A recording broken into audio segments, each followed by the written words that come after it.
Scientists on board a Greenpeace ship have been exploring what they believe is the world's largest seagrass meadow.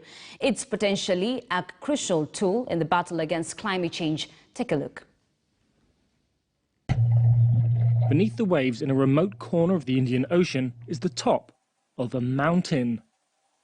Rising from thousands of meters below, it is the Seagrass Bank. Scientists believe it's home to the largest seagrass meadow in the world, carpeting an area the size of Switzerland. That's important because this vast aquatic wilderness of carbon dioxide capturing plants could play a crucial role in tackling climate change. It's the reason the Greenpeace ship Arctic Sunrise, with a team of scientists on board, navigated to the isolated spot, roughly located between the Seychelles and Mauritius. But getting there wasn't easy.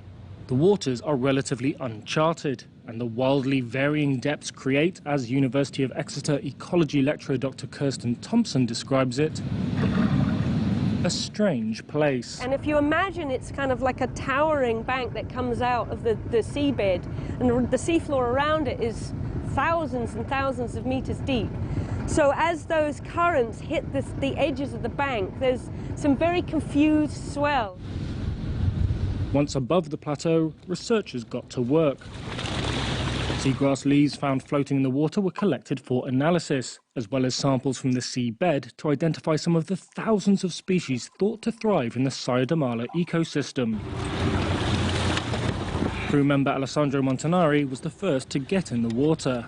It was simply amazing. A lot of seagrass, corals, small schools of fish that find harbors in these corals and rocks. It's amazing. The seabed is almost covered by these nice seagrass and corals together.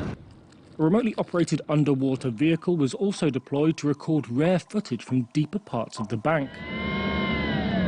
It's not clear how much carbon may be stored in Seagrass, but studies suggest that globally seagrasses store more per square mile than forests. Most people acknowledge that we're in the middle of a climate emergency, and we need to think about all the different ways that we can, all the different tools that we have at our disposal to try and avert this emergency.